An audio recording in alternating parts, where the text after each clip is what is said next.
I'd be curious how you, in your seat, think of all those different approaches, or something like a USDC versus a USDG.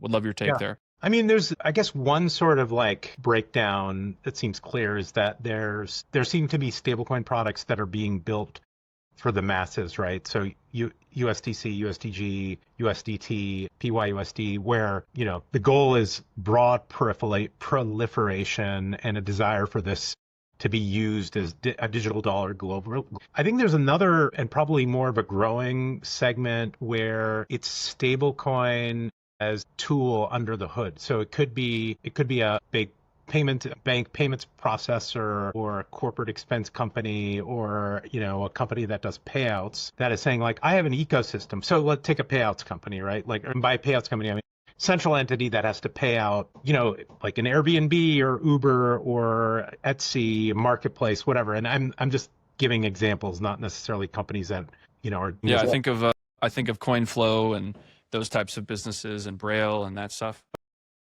So, if you have if you have a business, you have an ecosystem, you have to get money out to people or businesses in 200 countries. You might use a stablecoin under the hood just because it's a faster, easier way to get money.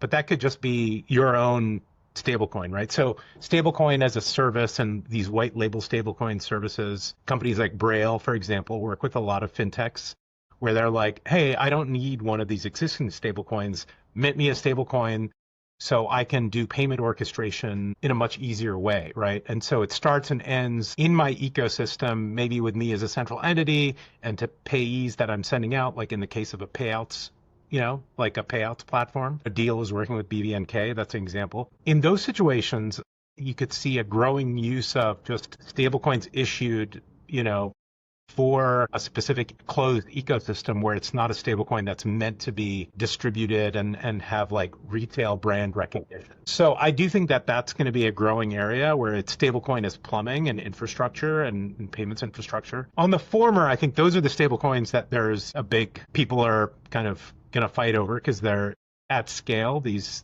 can be pretty lucrative businesses. And so in that space, I think, obviously, I mentioned some of the big ones. You mentioned USDG. I think one of the interesting things about USDG, which is why we were on the foundation side really excited to partner with them and have them issue on Solana, was that, look, money is a network business. And if your stablecoin you're trying to go in that first category of stablecoins that are going to be sort of have broad market appeal, taking on a consortium approach where you have these nodes that are part of the network and can earn in the economics, I think was a really interesting and smart strategy. And launching with like Robinhood, Kraken, Anchorage was a great, set of anchor and founding partners for Global Dollar. So I think that falls under that category of like broad adoption stablecoins.